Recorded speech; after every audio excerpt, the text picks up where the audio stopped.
Hello, everyone, and welcome. We are so excited that you're here with us today. Dr. Akil has been looking forward to today.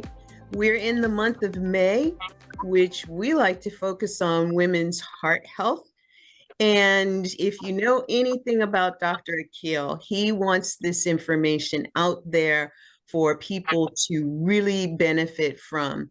As a physician, a septuagenarian athlete, and an open heart surgery survivor, he's really on a mission to help as many people as possible to not suffer in any way, because suffering in a lot of instances comes because you don't Yeah, send have the me a right link so that information. I can. So we're going to ask everyone to mute your audio so that we can get a clean recording. And as we're doing that, I'm just going to say this month's topic is women's heart health. And if you ever wondered why women are dying at alarming rates, undiagnosed and misdiagnosed, you're going to find out why. You're going to find out what the widower maker is and why we're not hearing about it more. What the symptoms of women's heart disease is, what women experience, how to prevent all of this, and how to explain. One of the biggest things for women is advocating for ourselves. And when we don't know how to do that, we don't get the effective care that we need. So we are going to just ask you to be here with us, be present, think about your questions, put your questions in the chat. Dr. Akil has decided he's not going to finish up the day without answering everyone's question, and everyone will get the recording. So don't worry about if you've missed something, you'll be able to go back and re-listen, re-watch at your convenience. So with that said, welcome, Dr. Akil. Thank you for all that you do for us. Thank you, Lynn, for that very kind introduction. And I would like to wish all the mothers out there a very happy Mother's Day, which is, I believe, tomorrow. So we will start by, 1 minute, there are people who want to join in. Okay. We'll start by talking about heart disease, why women so often missed, why they're dismissed by doctors. So let me start with the first slide over here.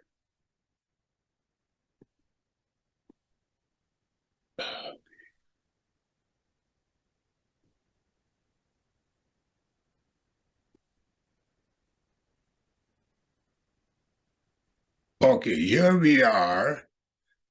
Give me a little bit of, okay, here we are.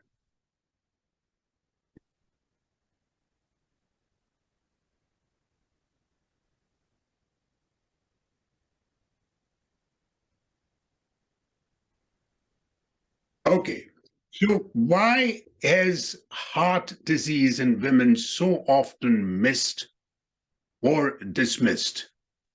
See, women are more likely to miss the warning signs of a heart attack, waiting sometimes for long periods of time before they can call in 911 or go to the emergency room. See, one of the reasons is that some women may not have the classical symptoms of heart attack, like excruciating chest pain, clutching your chest, falling on the ground, and they may have subtle, vague symptoms. These symptoms they may not think is due to their heart, and therefore they take a long time to reach the ER or never go to the ER. Even if some women do go to the ER, the doctors there downplay the symptoms because of the vague symptoms, and they may dismiss the symptoms and send them home. So we have got a lot of whys. why have women's heart disease diagnosis and treatment lagged behind men? Why is there so much awareness for breast cancer and not that much for heart disease in women? Why are symptoms of heart disease missed by women? Why are they dismissed by doctors? And what are the symptoms of heart attack different in men and women? So we will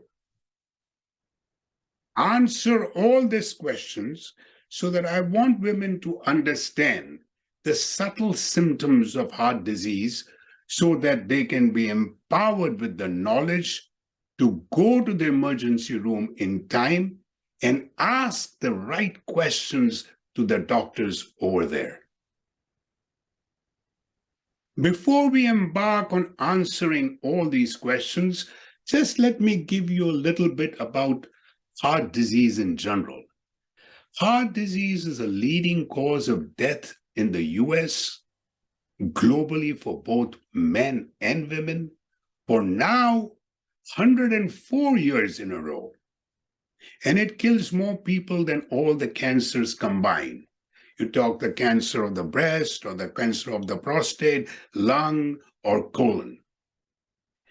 Now, one person dies every 34 seconds in the US of cardiovascular disease, coronary artery disease being the most common. This was one death in 38 seconds about 4 or 5 years back. 2 years back, it was 1 in 36. Now we have got one death in 34 seconds. And it costs the American taxpayers $365 billion a year. So we go and look at this organ, a beautiful organ that lies in your chest cavity. It is the size of your fist. But this heart, it beats 100,000 times a day, pumping about 2,000 gallons of blood through arteries, vessels, 50,000 miles of arteries in your body to every organ of your body.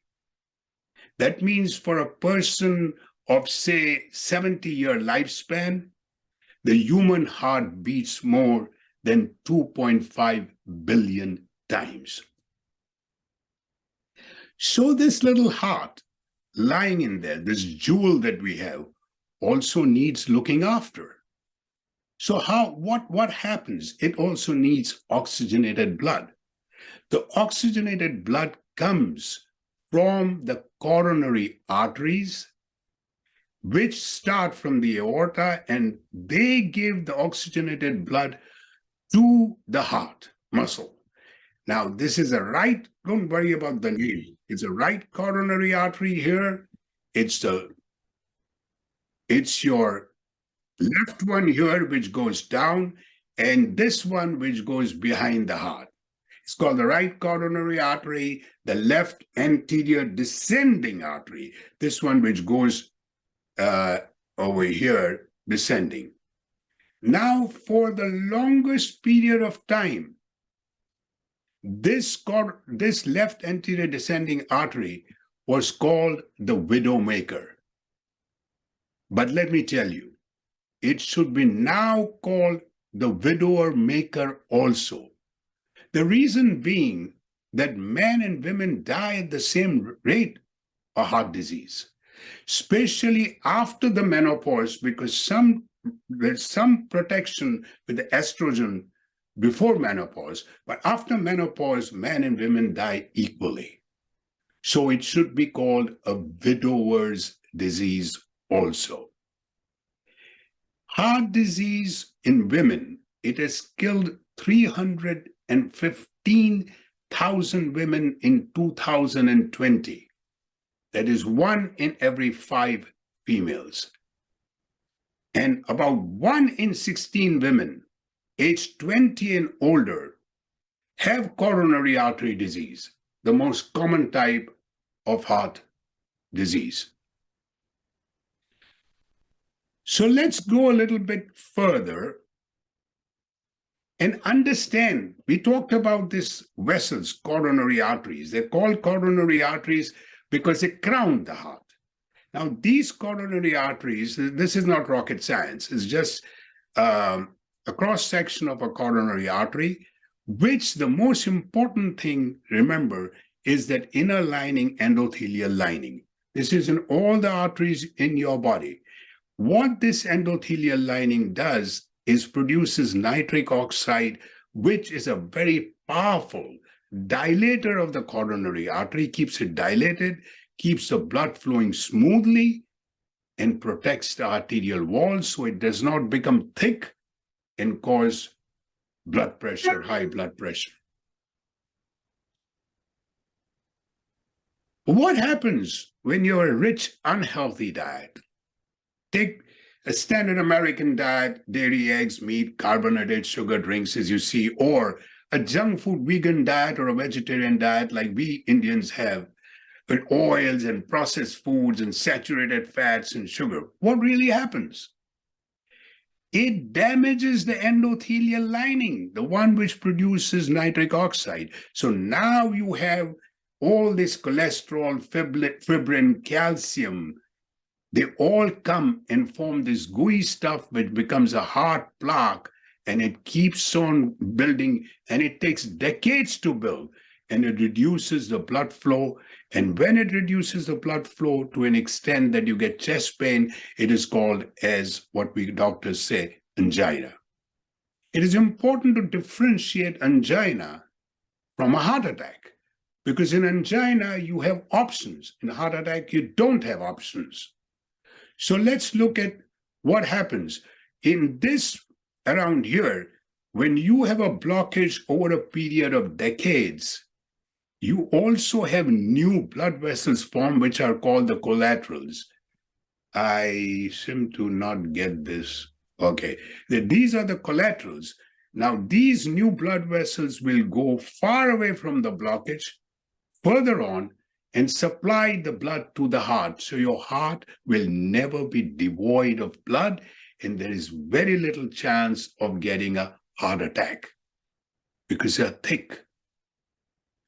While in case of a heart attack, you have these arteries, a disease artery with blood clot, which are friable. They break open and go and form an emboli, block a certain part of the heart. This, folks, is a heart attack when 50% of the people die with the first heart attack. This is when you go to the emergency room, they do your EKG, do your blood work, they find that you're having a heart attack, they take you to the cath lab and the clots are removed and they put stents, or if that fails, you have surgery. So now we go to a very important aspect. The first thing that we talked about, why has women's heart disease and treatment lagged behind men? Why has that happened? We talk about in the 1950s, 60s, and 70s, everybody thought that heart disease was a man's problem, not a woman's problem. This is what was written in all the textbooks, and this is what I was taught when I trained to be a doctor. But what happened in 1984? If you take the red line, it is a male line, the white line is female. What they found was that death due to heart attacks, due to heart disease, mortality rates increased 2, 3, 4 times in women, the white line, while it kept on decreasing for men until the gap became really big. So, what this suggested at the national level was that the diagnostic and therapeutic strategies which were developed in men, by men, for men, work beautifully for men for the last 50 years. but did not work very well for women.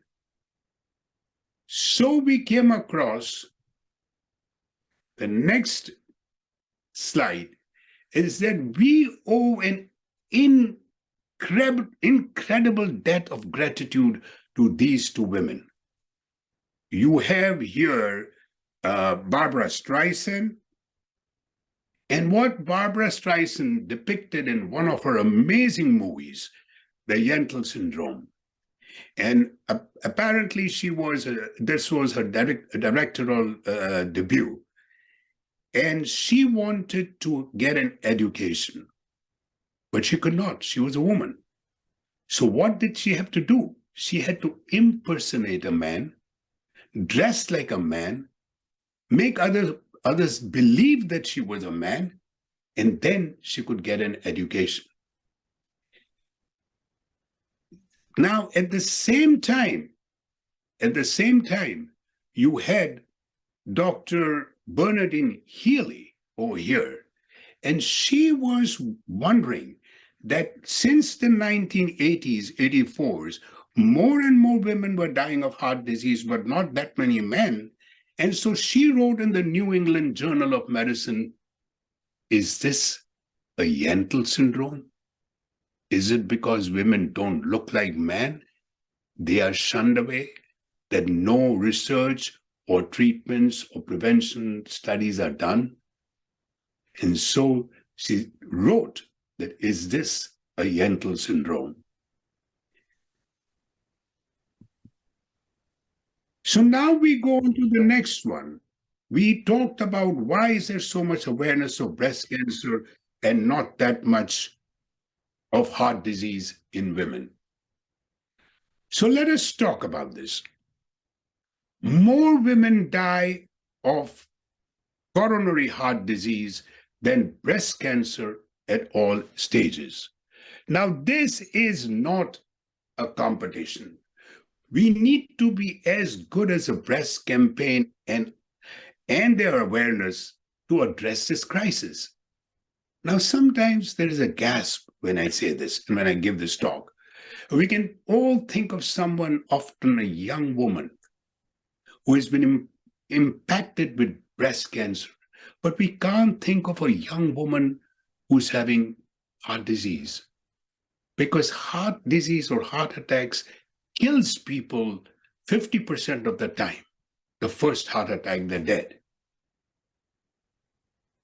Now, so when heart attack strikes in women and men, it is sudden cardiac death. No time like in breast cancer to say goodbyes, take her to the chemo, and help her to pick out a wig, because a woman dies half the time. And if you look at this graph, the red one is heart disease, the yellow one is breast cancer. Right from the ages of 15 to 65 and over, you find that, look at that, the heart disease, heart attacks kills many more people, especially from 45 to 65 and over. Especially more likely in 65 and over, look at the yellow and look at the red. Again, as I said before, we are not undermining breast cancer. All we want to be as good as the breast cancer campaign. So when it is 40 years of awareness and campaign, and then when you have Betty Ford and Nancy Reagan, the first ladies who stood up and said, I'm a breast cancer survivor, and it is okay for me to talk about it. So it took the people to do research, to come out with effective therapies. So breast cancer mortality has gone down by 4%. Women are living longer than ever. This has to happen in heart disease too.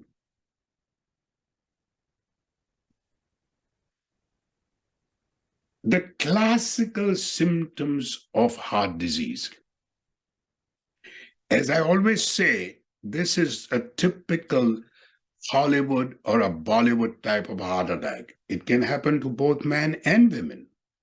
Crushing chest pain, an elephant sitting on your chest, a balloon about to burst, with diaphoresis, all the sweating and dizziness, you fall.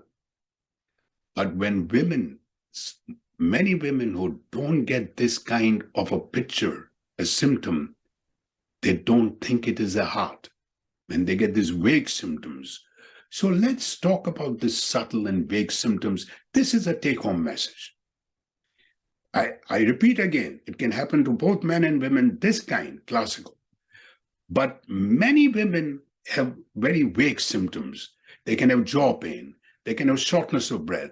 They may not necessarily have chest pain, but they may have chest discomfort and tightness, backache, extreme fatigue, and nausea. So keep it etched in your mind. Look at this lady. She's totally fatigued as if she has run a marathon. Look at this woman. Shortness of breath for a long period of time. Jaw pain, neck pain, upper back pain, and shoulder pain. So what I am going to tell you that do not run every time you get a shoulder pain or a back pain to go run to the emergency room. No, this is not the message I'm trying to give you. What I'm saying is do not ignore the out of the blue issues. Pay attention to the change of patterns in your body. Say, for example, you got shoulder pain. Stretch your muscles, take an anti-inflammatory. If it works, then it is your muscular pain. But if it does not, and it continues and does not get better, that's a warning sign. Say, for example, I have digestion problems, heartburns and whatnot. So if I take a spicy meal and I get heartburn, I know it's my gastro. But if I'm not, and I get a heartburn which does not go away, that's a warning sign. I've seen one lady in my practice who had a toothache, and she was seen by several doctors and dentists. Eventually, she had a tooth extracted, but it was not her tooth, but it was a heart problem. So again, do not ignore the out of the blue issues, something that is persisting. Take it seriously. This is kind of an enjoyable slide to me. Look at how the differences in sex as far as heart attacks are concerned. Here you have a male heart attack, a huge clot in the center of the coronary, and it burst, and you get a massive heart attack, and you clutch your, as we said, excruciating chest pain, and you're taken to the emergency room. They do your EKGs, they do your blood work, and everything is abnormal, and they take you up to the cath lab and put either stents, dissolve the clots, put stents, or your bypass surgery. So what happens, man? Man explode. But now look at this picture. This is a women's coronary artery. The clot does not completely fill the coronary. And when this happens, this patient, when has vague symptom signs, they go to the emergency room, the EKGs may be normal. The troponin levels, these troponin are proteins that are produced when your heart muscle is injured. What they found was that it is not very sensitive in women, these troponin levels. Now they have in UK and certain centers in the US who have very sensitive troponin levels that it can increase our chances of diagnosing a heart attack in women. So most of the time when they go over, even if they go to the emergency room, there's every likelihood the doctor will not be, the EKGs and all are normal. So this person will be sent home thinking, oh, it's all in your mind, or it is gas, or it is just your heartburn. Therefore, women erode, men explode. So we go to the next step of actually finding out the next disease that you should worry about is your coronary microvascular dysfunction. Now, what is a coronary microvascular dysfunction? This is important to understand. You see, you have these huge coronaries that are coming around over here. And these coronaries then branch out into tiny, tiny blood vessels that supply oxygenated blood to the heart. These are your tiny blood vessels coming out from the coronary. If they get blocked or constricted, it will not show in the angiogram, because the angiogram only shows blockages in the coronary arteries. In the coronary arteries, not in these tiny vessels.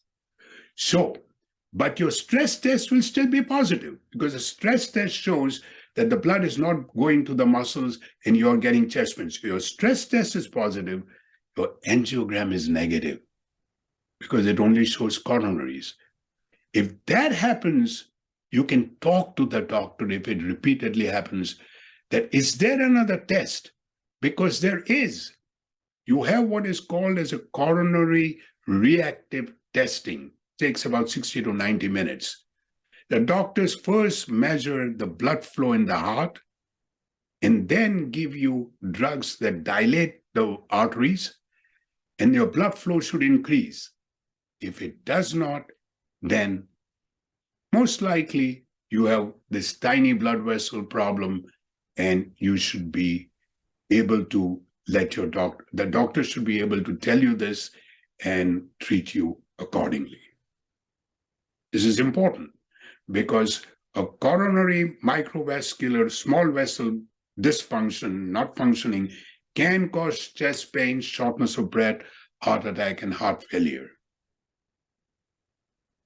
The next is a coronary vasospasm. You see, for some reason, when you have this a spasm in the coronary artery, there is no blockage. There's a spasm which then does not allow blood to go to the muscles, and you get signs and symptoms of a heart attack, chest pain, shortness of breath.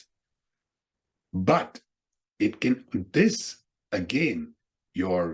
angiogram, the ones which they do to find your coronary arteries, are going to be clean.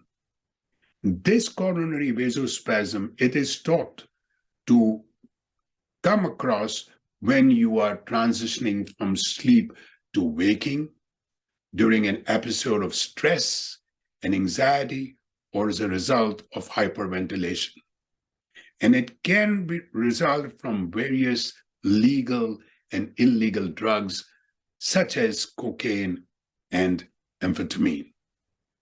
So, in a relatively healthy individual, a single episode of coronary artery vasospasm does not have any long-term consequences. The basic idea is to treat the cause, treat the stress, treat anxiety, hyperventilation. All this should be treated. Avoid this legal or illegal substances for a long time. And therefore, you should be treating the cause in this. Again, the treatment is the same.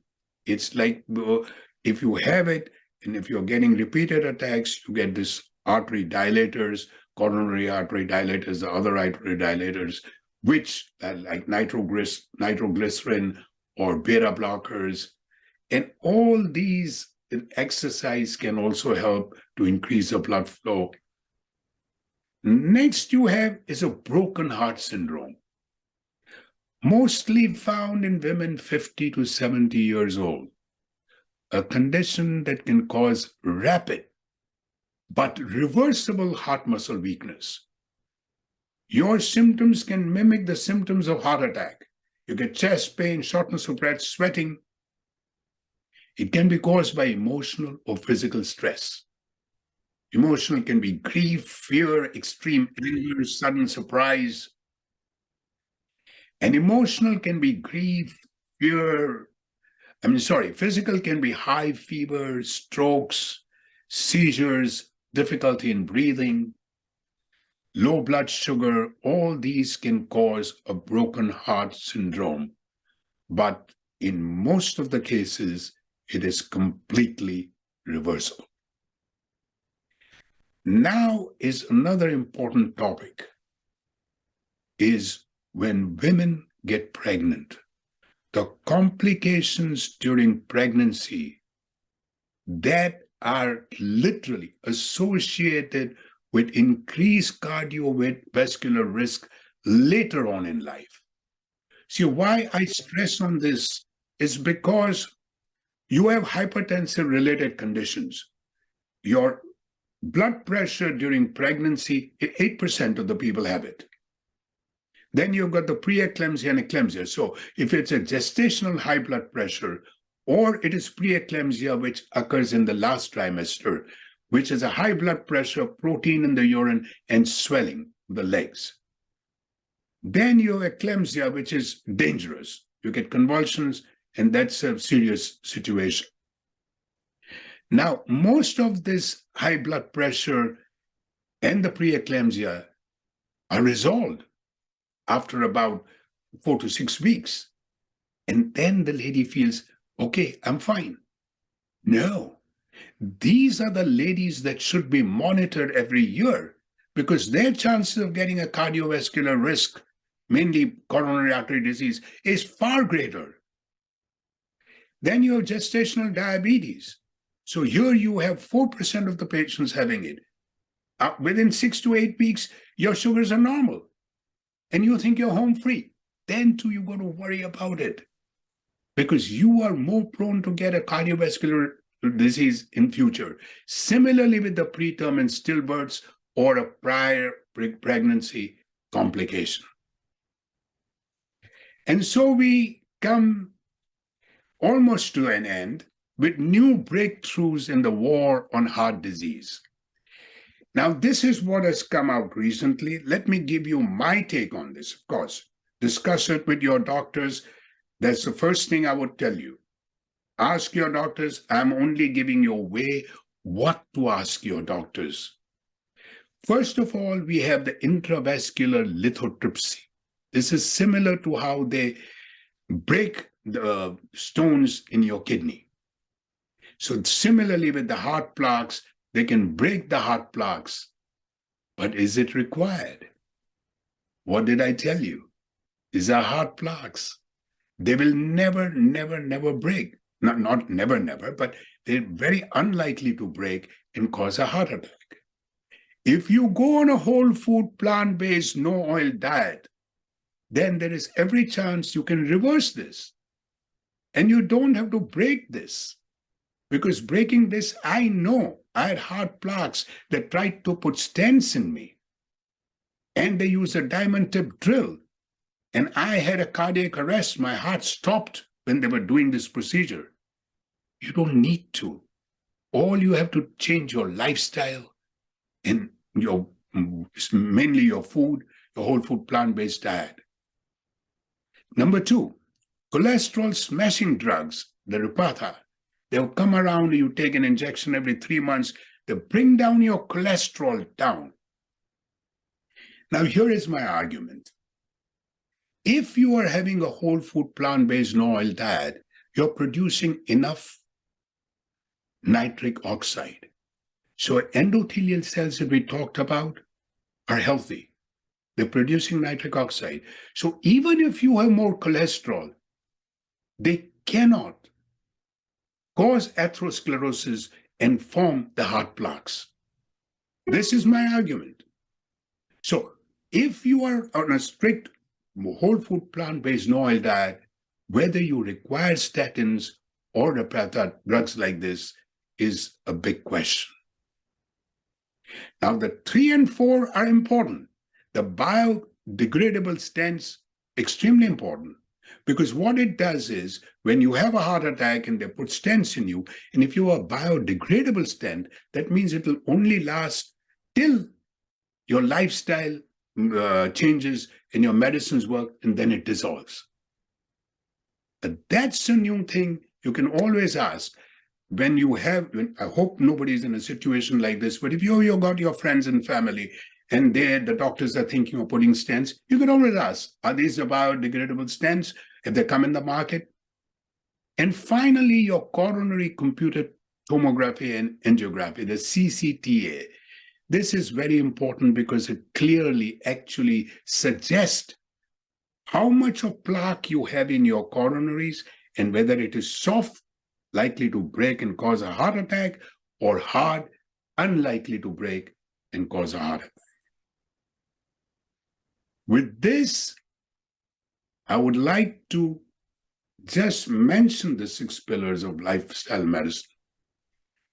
Nutrition, very important, whole food, plant-based, oil diet. The most important part of the 6 pillars of lifestyle medicine is nutrition. Your physical activity, you can talk about it in question and answers, how much, whatever, we can talk about it. Stress management, extremely important. Restorative sleep, I have my own views regarding how many hours you need to sleep.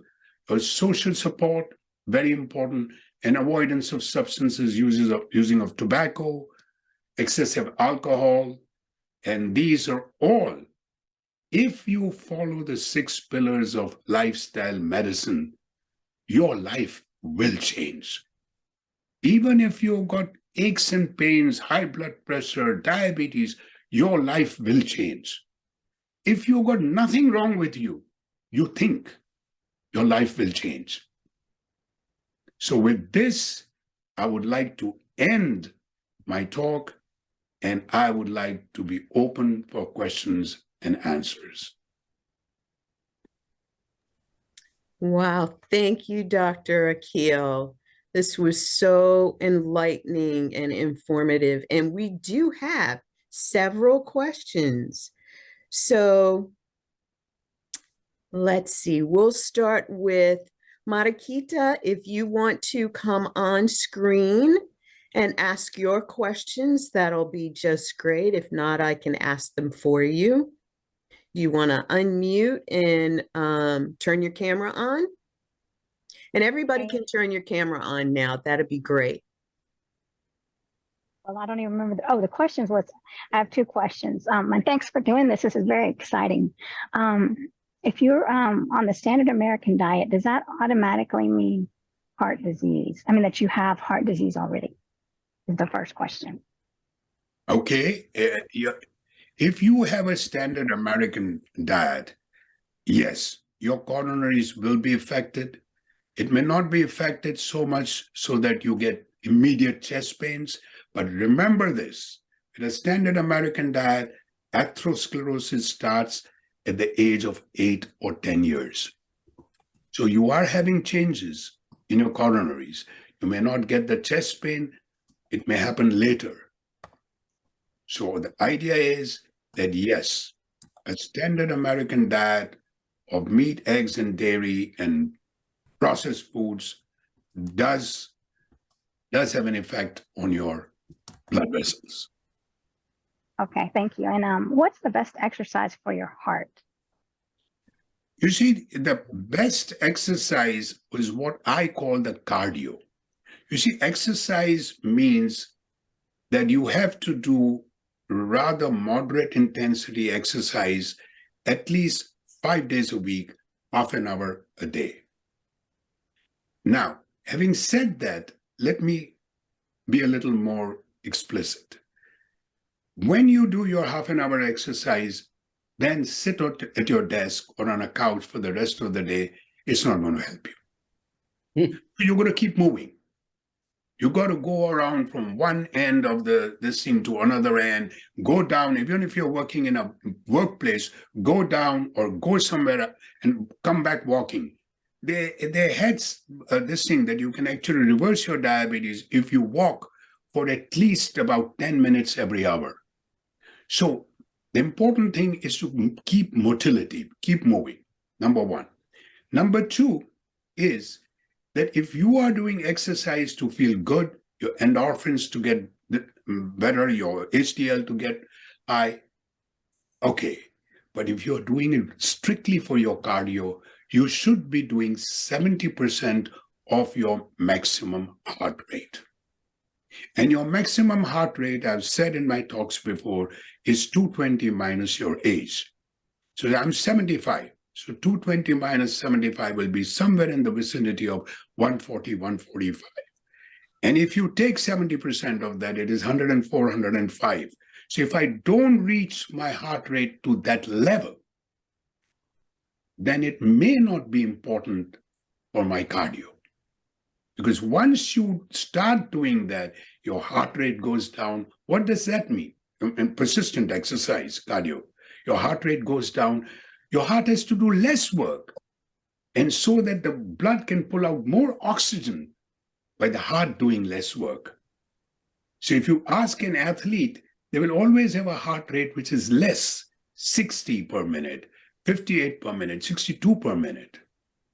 So that is my question on exercise. Thank you. I hope I've answered you. Yeah, thank you. Yes? Can I ask a question, please? Sure. Who is this? I'm calling from London.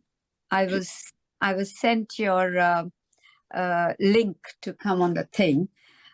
I had a heart attack 2 years ago, and they said I had clots in the heart.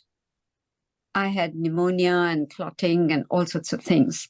Now they tell me that my heart is only working 36%, that there's chronic disease, muscle wastage disease around the heart. I don't understand that. Okay.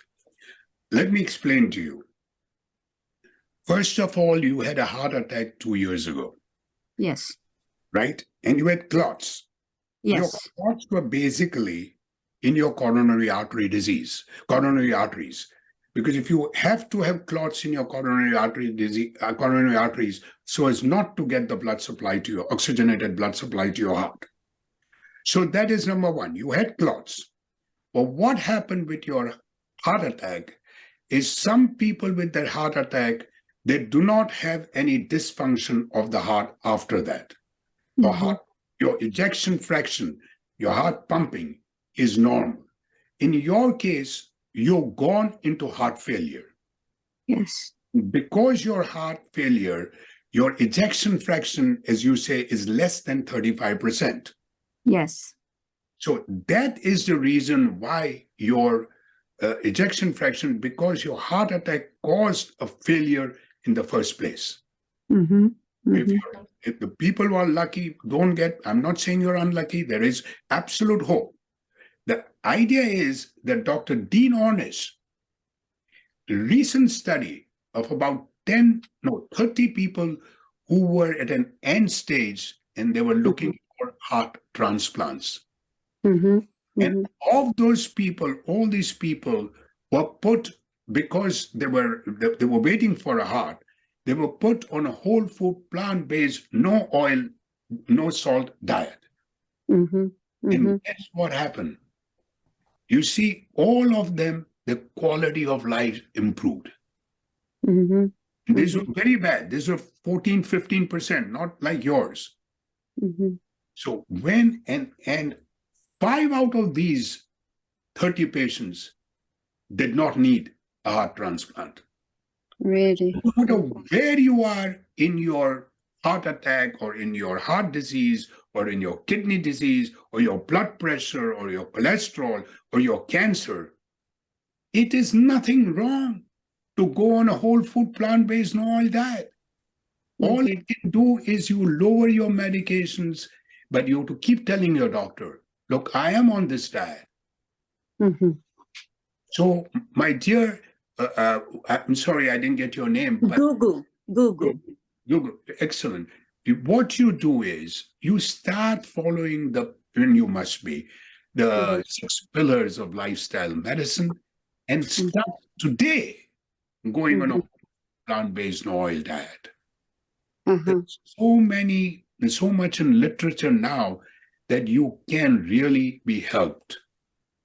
Okay. I hope I answered as best as I could. Yes, thank you so much. Is there any in this thing that I could go into heart failure again? if you're not careful.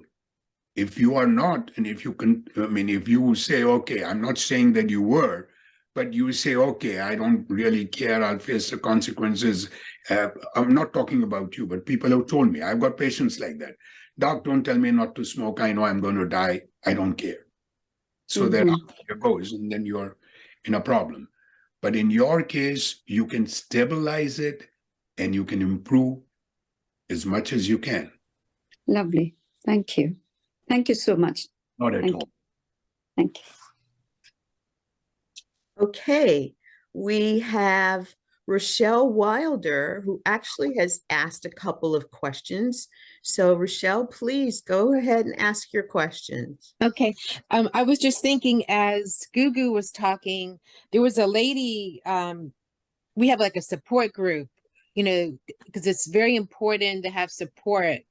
And she was saying that she had had a heart attack and she actually flatlined. And her refraction rate, I guess they revived her, whatever, her refraction rate was like in the 30s. And she went on a whole food, plant-based, no oil diet. And I think it was like 4 or 8 weeks, she got her refraction rate in the 60s. So I just wanted to say how, like you said, the diet is so important, it's so powerful. And with that, I wanted to ask about, what do you think about nitric oxide supplements? Because I have a very hard time eating leafy greens. You know, like Dr. Esselstyn wants you to eat leafy greens 6 times a day to dilate your arteries. Okay. Let me put it this way. At one end of the spectrum, you have to eat all your greens. Okay. At the other end of the spectrum is your supplement, nitric oxide. In between is your Vitamix, which can help you to sort of make a smoothie of those vegetables and easily to put it in your body, that much amount. So to me, if you cannot have so much of vegetables, because remember, I understand when Esselstyn says that so much of vegetables to be eaten, it is difficult.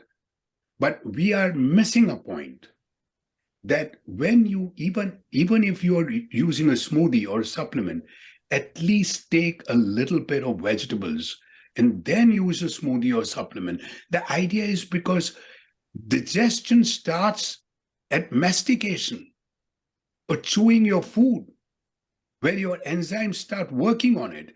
So if you even don't have time to eat so many vegetables, eat one meal or something with green leafy vegetables and chew your food. Chewing your food for 30 seconds, they say. But we Americans, we are workaholics. We just put our food in the mouth and swallow it. And we doctors especially, because you learn that. And we were called in the hospital to go to the room, we would just swallow our food. So the digestion has not taken place in the first place. So idea is, take your veggies a little bit. If you cannot, use a smoothie in the morning. If you cannot do either of these 2 things, then go ahead and take the supplements. It is better than doing nothing. Great. Rochelle, I always have lovely questions from you. And I must tell you, Rochelle, that the first answer that you gave me is exceptionally good for Gugu. Because if you have shown that, then Gugu, you must realize that this can be great for you too if you turn into a whole food plant-based, no oil diet. Thank you, Rochelle. Thank you, Rochelle. Here's a question from Kim Hamlet. Kim, would you like to unmute and ask your question? Hi, good afternoon. Excuse me. My question was, I had another question down, but Rochelle kind of helped me out with that. When you're taking a stress test, what is it that they give you that you have to take, and does it have adverse reactions? The only reason I'm asking is because last year, one of my cousins, my older cousins, he was supposed to see the doctor, then he had the stress test, and then the next day, when his wife came home, he was gone. And so I was just wondering, like, you know, when you take the stress test, and I have another cousin, a younger cousin, who's getting ready to take a stress test, is it necessary, whatever it is they give you, to take it? Okay. Thank you for that question. The thing is, a stress test for a person who is physically fit does not require any diet. You are going on a protocol, the Bruce's protocol. You are there 9 minutes on the treadmill, and you don't need anything. Now, people who cannot, you see, you have, what is a stress test? You're putting your heart under stress to see if the blood supply is going to every part of the heart, I mean, to the muscles of the heart. So, in my opinion, I don't know what dye they use, but there are safe dyes now. I think you do not have to also use your kidney functions, and all that will not be compromised. So in my opinion, I do not know what dyes they've used in that particular case, or was that the reason that he died, or was it something else? I have no idea. But to answer your question, if you're physically fit, you don't need. If you're not physically fit, you have to stress your heart. That is why they give you something where your heart muscle goes into stress to see if you're getting enough blood. So, but there are safe dyes now. Thank you. I answered your question, my dear. Yes, you did. Thank you. And just one more question.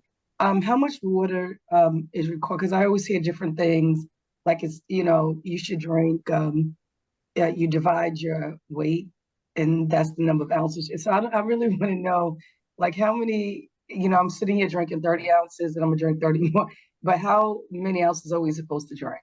How do we measure that? There is no point in that particular. To me, it is about, say, 8 to 9 glasses of water a day. Now, how you drink it, that's up to you.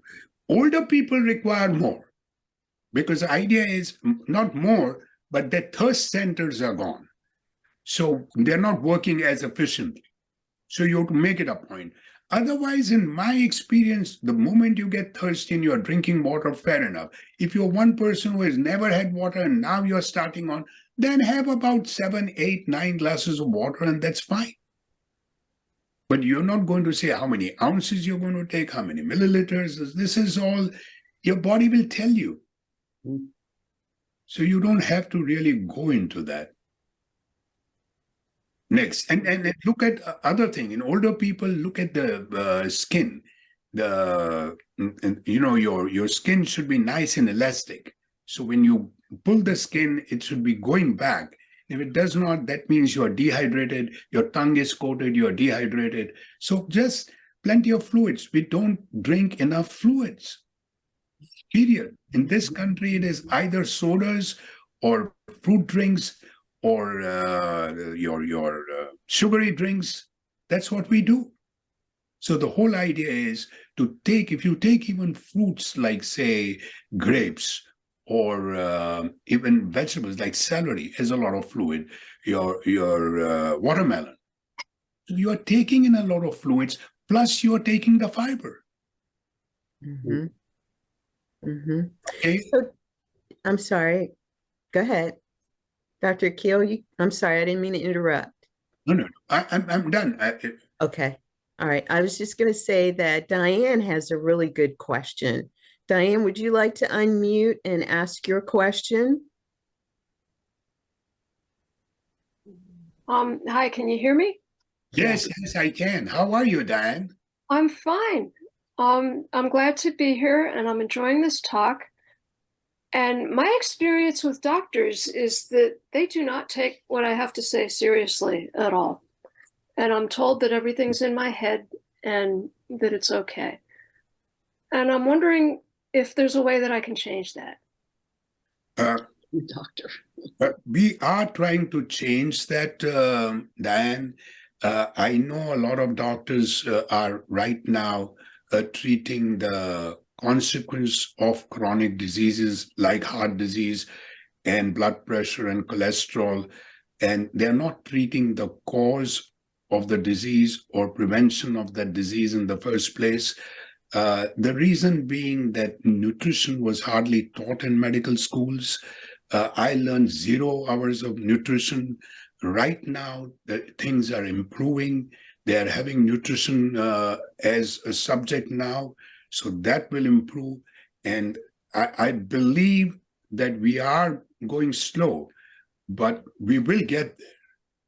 But many doctors, even in the lifestyle medicine doctors, you can always find out a lifestyle medicine doctor if your doctor does not listen to you.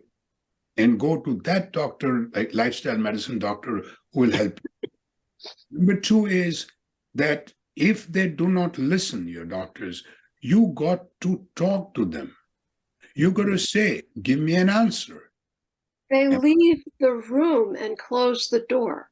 And then you got to change your doctor, man. Yeah. How do you find a good doctor? You go on to lifestyle medicine. Rochelle knows a lot, I know. But lifestyle medicine doctors in your state, in your city, in your town, you can do that. And you'll find lifestyle medicine doctors who will listen to you, who will talk to you. So that is perfectly all right. I'm not saying that, okay, if you are, if you are in a state that you are absolutely sure that there's something going on and I cannot figure out, and it could be my heart, because since we are talking about women's heart disease, then you should get to the bottom of it.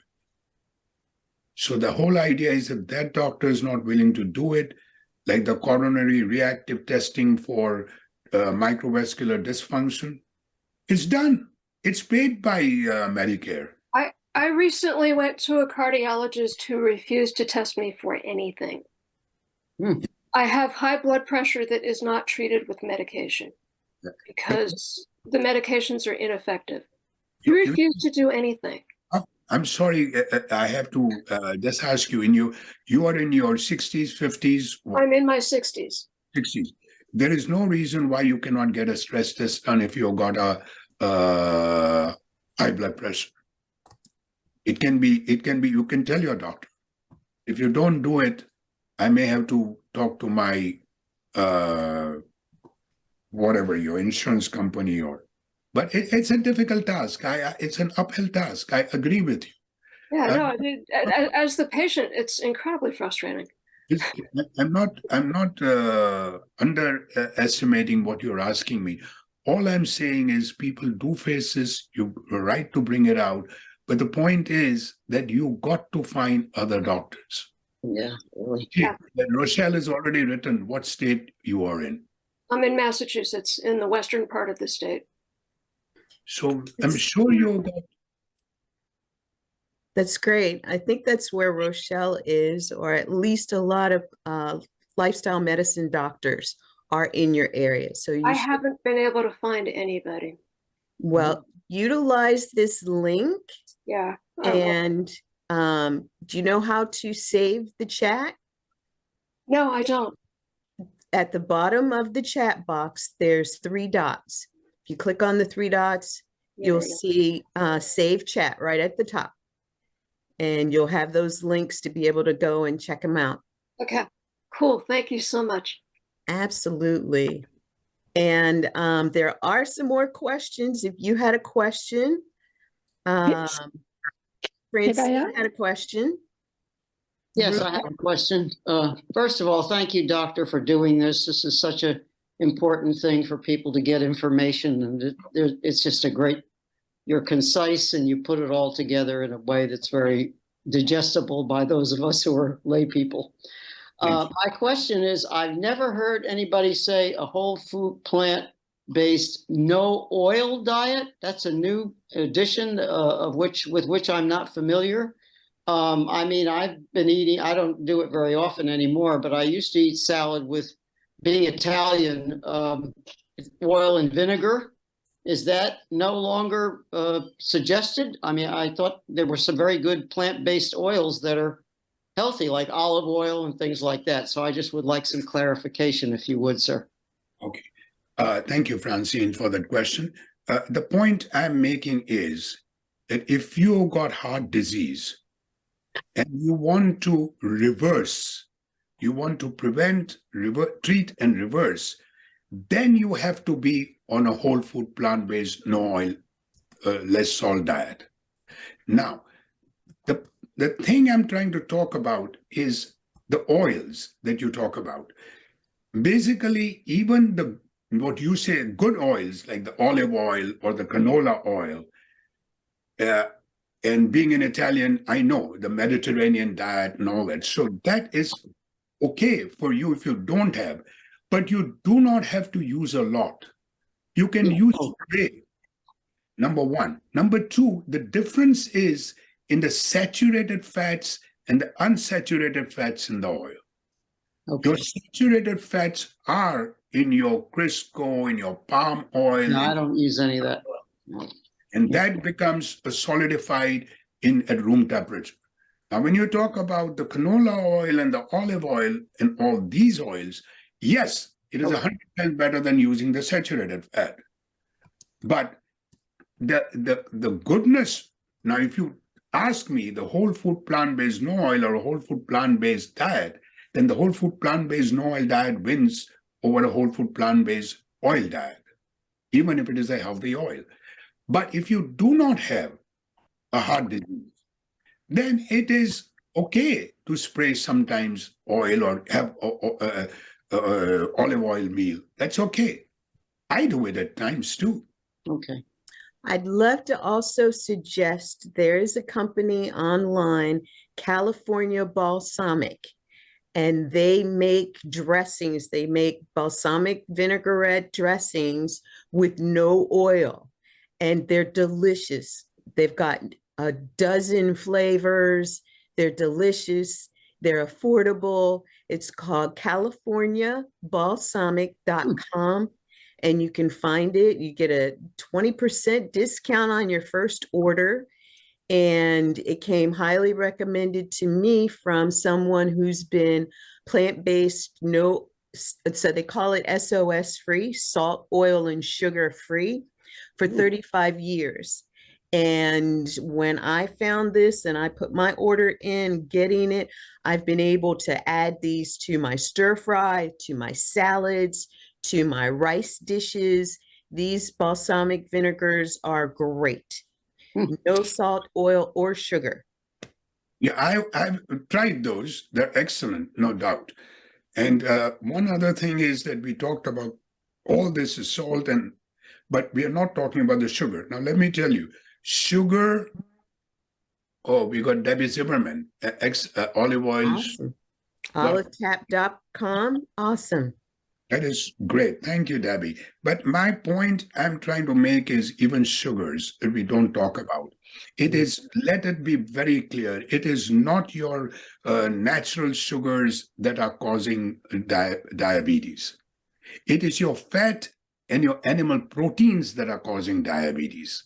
It is because, generally speaking, when you take sugar, your sugar goes into the cells to be used as energy.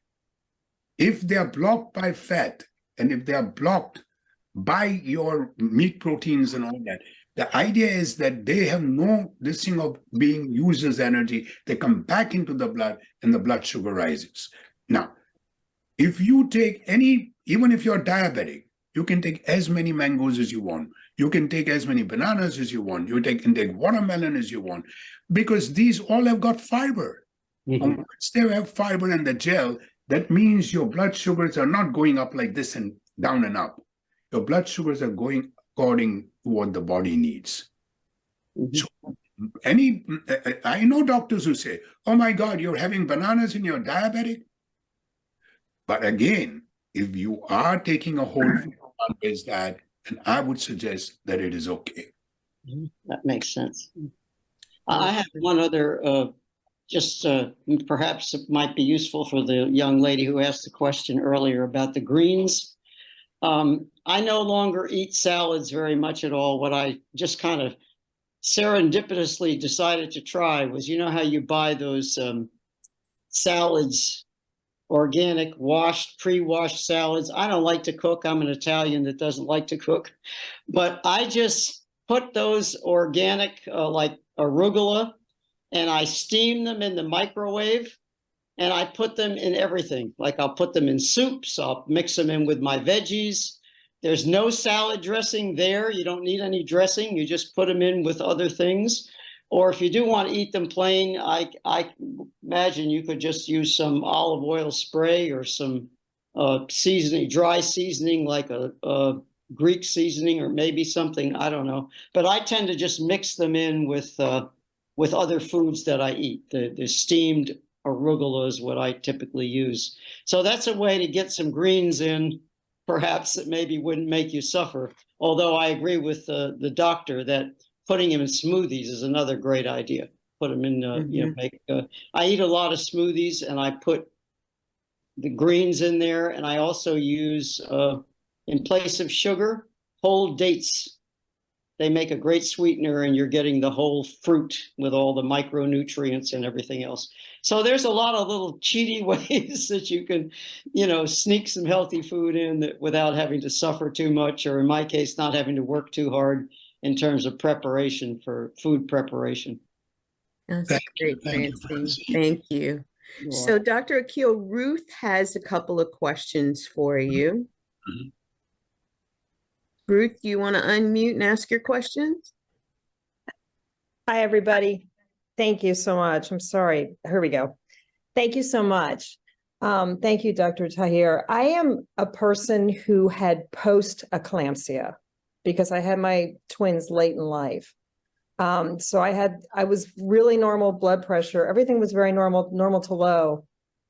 And then after that, the point you make is true. If any of the ladies out there had a late pregnancy or had pre or post, you need to have follow-up. Nobody told me this. And then when I hit menopause, my blood pressure started getting labile, and that started to cause me to worry. So I went to a cardiologist on my own accord. He put me on losartan. Didn't really do that much. I ended up leaving his practice, and sadly, he just passed away from a heart attack last week. And I went to somebody else, Diane. I went to a female cardiologist specifically because I wanted to be treated. I eat a very healthy diet, but I still came back with a cardiac CT score. It's tiny by comparison. It's 26. I don't know what tests to ask for. I mean, to be honest, I feel sort of stupid in the doctor's office because I don't know what kind of patient I am. This current cardiologist wants me to do low dose statins twice a week, and I don't want to do it. If I can go fully plant-based, I would do that instead. But I don't know how to track and monitor my situation. My cholesterol is under 200, but it's around 180. So I've had the advanced lipid. I've had a functional doctor or an integrative doctor who's a medical doctor as well as integrative look at the advanced lipid profile. I don't know how often to do things. I know the cardiac CT scores for shows calcification in the arteries, but it doesn't show soft plaque, which is, I think, the dangerous stuff. So I don't know how to take care of myself. I mean, anyway, so I'm sorry if this is a multi-point question, but anyway, thank you. That's okay. That's okay. Very rarely do people get into post-eclampsia, and you're a rare case. And once again, this is a message that I want to draw to people. Like, you have fallen through cracks. Had you known that you had eclampsia, you would have monitored yourself much more than what you have done, because you require monitoring. Now, you said in your 60s, correct? Yes. Okay. You're in your 60s and do you have high cholesterol? You got high blood pressure, but do you have a high cholesterol? I don't have high blood pressure at home. It's low to normal. I mean, it's usually around 111 over whatever. And cholesterol was 184 in December. I think I looked at the particles and big particles, large particles, small, this kind of thing. There's no genetic predisposition. My blood pressure is high if I go to the doctor's office. It's 140 over 90, or it shoots up. Let me tell you one thing and stop around here and talk to you a little bit about high blood pressure. Just give me 1 minute, okay? Blood pressure taken in a doctor's office is 90% time wrong. Either they tell you don't have blood pressure or they tell you got high blood pressure. The cuffs are put onto your clothes. They are in a hurry. You are in a hurry. You come and driven and you don't know what traffic was. You come around there, you give your arm, they do it, and they say you got high blood pressure or nothing is wrong with you. This is not how blood pressure is taken. So let me explain to you. If you want to go to your doctor again, many doctors may not want to do it. So I'll give you an option. But if you go in a doctor's office, you sit quiet for 5 minutes with both your feet down on the floor, not cross. See that you've already gone to the bathroom. Do not go with a bladder full. See that they put the cuff on your bare arm and not on your clothes. See that that level is at the level of the heart, your cuff, level of the heart, and then let them take the blood pressure. Both arms. Now, I know this is going to sound momentous task in a clinic, in a doctor's office. So what you do is you go home. When you go to sleep, the blood pressure normally goes down by 10 to 15 points at sleep. When you get up in the morning, just relax. That's the time your blood pressure is a true blood pressure. So exactly what I said, putting your feet on the floor, sitting comfortably in the chair, and putting your cuff, get a blood pressure machine. And Yeah, I have. put that cuff on it and then take your blood pressure in both the arms. That is your true blood pressure. Thank you. That is your true blood pressure. You have to do that. And then if it comes high, that means you got high blood pressure.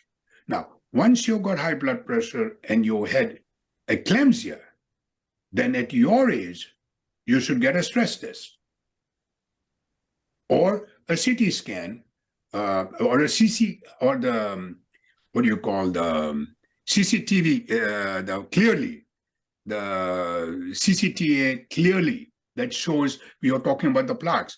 They will show the plaques which are either hardened or soft, friable, whatnot. So Okay. then onwards, you can go around and you can even get in touch with me, and I have no problem figuring out what next to do. Next question. Awesome. Thank Yes, you. Thank you so much. Thank you, Ruth, for those questions. That was very insightful. And now Sakina has a question. Hello, Sakina? Sakina, how are you? Yes, how are you? I'm from London, and my son-in-law had recently heart problem. He went to a doctor for a checkup, and they did a stress test, which he couldn't do it. Then he went again. He said, "We'll do an angiogram." And when they open up, they realize it's a quadruple bypass he has to go through because there were 5 arteries were blocked. He said, "You don't know how lucky you are." And they had to do an immediate operation. They did a bypass on him. But what is happening now? It's healing, but he's come home, he's healing very well, but he has a lot of difficulty in sleeping. He's very anxious about it. And they try to give him the medicine to make him sleep. It's not working. So what do you think is the alternative he can do?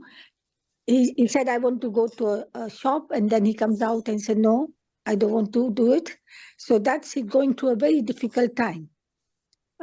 So what would you suggest? And is it possible that this video will be available afterwards so I can forward it to him so he can listen to it, or he's in Canada? Yes, it will, Sakina. The recording will be available after That this. would be great. And your explanation, Doctor, is so clear and it's very informative, and I'm sure it will help many people. And I'm grateful for that. Thank you, Sakina. I have a few questions for you, Sakina. Hmm. First of all, how old is your son? It's my son-in-law, 60 years. Okay, 60 years. Just happened 60 years. Okay. Did he have a heart attack Or did they found out No. angina? No, He- he just had a pain in the chest, and he went for he just went for the checkup. Okay, so he did not have an actual heart attack. He was No, not into the emergency room. no. Okay. But when he went for a checkup, when they tried to do a angiogram on him, they realized that he said, you don't know if you had a heart attack, you would not have survived. I don't buy that. Again, you do what your doctor says, but I am talking to you from things backed by science Hmm. and backed by doctors. First of all, the mistake, probably not a mistake, because the doctors were doing in the best interest of your son-in-law. Doctors were playing in the best interest at that time. Had I known, let me tell you a little bit, Sakina, that at the age of 56, I had stents. At the age of 61, I had bypass surgery. Now, let me be very clear about this. Had I known then what I know today and understand today, I would not have had surgery or the stents. And I believe that your son-in-law would have escaped the bypass surgery had he gone on a whole food, plant-based, no oil diet. This is my opinion, because I've seen people reversing, not only treatment, but reversing of the heart disease. So now they have done it. They have done it in my case. So what do we do? First of all, we go on a whole food, plant-based, no oil diet so that his remaining arteries in his blood, as well as the coronaries, which have been now bypassed. And I'm not going into details whether it was arterial bypass or venous bypass. I'm not going into that. But all I'm saying is that that endothelium has to be healthy again. So the whole idea is to put him on a whole food, no plant-based, no oil diet. And again, what I'm about to say is observational study on myself. I don't know about it being a double-blinded study, but I found a lot of calmness with this diet. I found that I could listen more. My type A personality mellowed down, all that. I could sleep better. Of course, I have always a problem of sleeping, so I'm not going to deny. I do very well with 5 or 6 hours of sleep. But having said that, the idea is that this kind of a diet has helped me not only in my physical attainments of running marathons and all that, but it has helped me, emotionally. It has helped me in a lot of ways. So, and now we come back to sleep, which now I would like to know also what his sleep pattern was before, what is his sleep pattern now. If his sleep pattern was really good, 8 to 9 hours, and is now sleeping 4 or 5 hours, then there's a problem. Now, these problems are stress related. Yeah. He had a sleep problem before also. He had this, so that has increased now. But even with they tried to give him sleeping tablets, which is not working either. Yeah, but you see, the whole idea is that we are not, sleeping tablet is nothing. Anxiolytics are just trying to put him to sleep, the sleep centers. What my point is that we should tell him to go in for certain, Art of Living is over there in London, I believe. And they have this meditation programs. They have this yoga. They have this sky breathing. All these would help him much more than medications. I'm not saying stop the medications, but these are the things that can help him much more, because he has to take it into his mind. Go whole food, plant-based, no oil diet. Your arteries are going to remain healthy as long as you live. You can live up to be 90, 100. But he has to do that diet. Okay. Now another question is, when you are normal and if you are eating ghee in your diet, will it help to increase the plaque in your heart? Generally, I'm talking. Absolutely no. Ghee is a no, totally. It increases the oxidized cholesterol by about tenfold in your body. So you can use ghee because Ayurveda suggests. No. Cannot use ghee. Don't use ghee. Ghee is saturated fat and Yeah, but- cholesterol. Okay. Clarified butter. Yeah. But now they say it's better than the oil, using the oil. No. That's the- It's saturated fat. That lady who asked me, Francine, I believe, that what is saturated and unsaturated. Unsaturated fat is much healthier. This is saturated fat. So it's complete no. Absolutely no. With a big NO. Okay. Okay. And thank you, doctor. Thank No you very problem, no problem. But please listen to all of you before I answer further questions. If you want to learn more, please read my book, Yes. Open Heart. It is available now in Amazon. It is available in India. It is available in London. All these places, you know. And everything in the book, I'm not monetizing it. All goes to charity. It is my wife's this thing of PETA and St. Jude's, and I send some to the American Heart Association because they're following the plant-based diet now. So please read the book and pass the message around. And please feel free to write a review after reading it. The review can be bad, good, or ugly, I don't care, but write a review. Okay. Thank you. It's an incredible read. So, Sakina, your son-in-law will probably enjoy that read Yeah. a lot. I have to give him a present, that. There you go. Yes. Thank you again for your questions. And now Debbie Zimmerman had a question for you, Dr. Akil. easy. Hi, everybody. I do want to say Open Heart is a fabulous, fabulous book. I read it a couple of years ago when it first came out, and Dr. Taher and I have been friends ever since. But Right. I have a very quick question. It is very personal. I ended up in the hospital a couple of weeks ago, and I had small bowel obstruction. I had 5 different doctors. There are no plant-based doctors anywhere near me, but all of them said there was no way that I could have prevented this. And Akil, you know that I am plant-based 100%. Tell me that what went wrong here. You know, why did I, or how can I prevent this from ever happening? Because I will never go through another NG tube again. Oh, wow. You had your obstruction, which area of your gut? It was in the small intestines, and it was all backing up into the stomach. So it was a microperforation, correct? It was not No, it some- wasn't a perforation. They were blaming it on a previous hysterectomy. Okay. They Make- said it was adhesions, adhesions. which I never had before. And I just felt like the plant-based diet had let me down. And, but you're the first plant-based doctor that I've spoken to on this. No, you know one thing I'll tell you: do not give up your plant-based. You see, Oh, I'm not. these are the things that you have when doctors do. Of course, now it is laparoscopic and all that surgery where they do not damage the tissues around. It's a very clean surgery. But in those days, when they did surgery and open surgery, there was a lot of tissues that were handled. And these cause fibrosis and adhesions towards other organs. So that could be one of the reasons why you had this adhesion.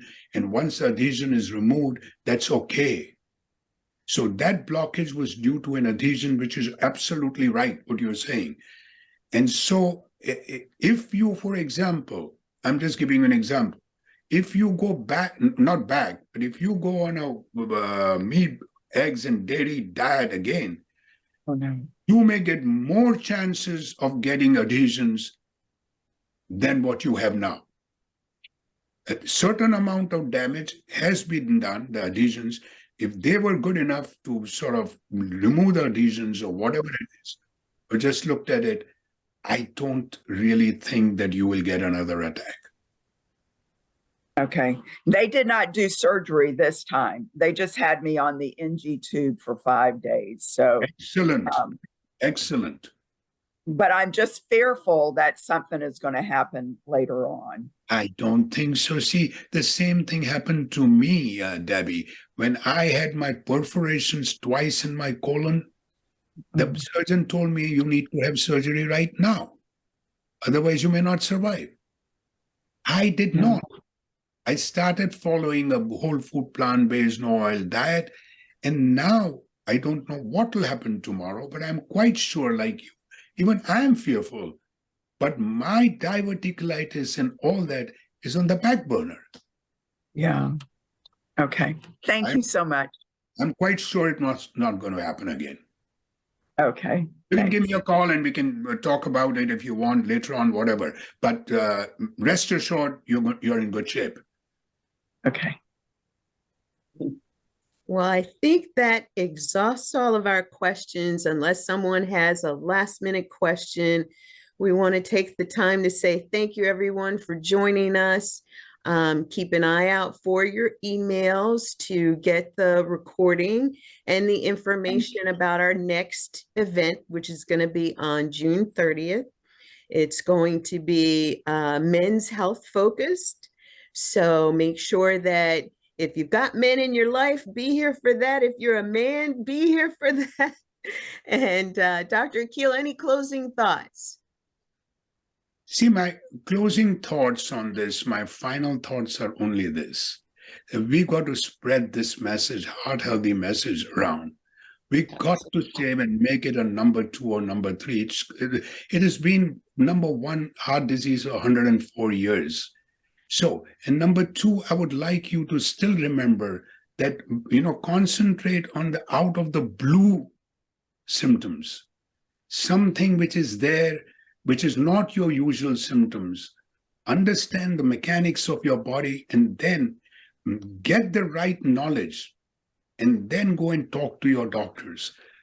So that is extremely important to me, that we try to bring down and make people, women, aware that you may not have a crushing chest type pain. So don't take it lightly. And you can make a mistake and go there and they say, no, it is your shoulder pain, don't worry about it. But at least be aware of it so that we can bring this scourge down, Awesome. Thank you, Dr. Akil. Thank you, everybody, for joining us today. We will look forward to seeing you next time. And to all of the mothers and grandmothers, happy Mother's Day. Okay. Enjoy the weekend, everyone. Thank you. Thank you so very much. Okay. Bye-bye. Bye.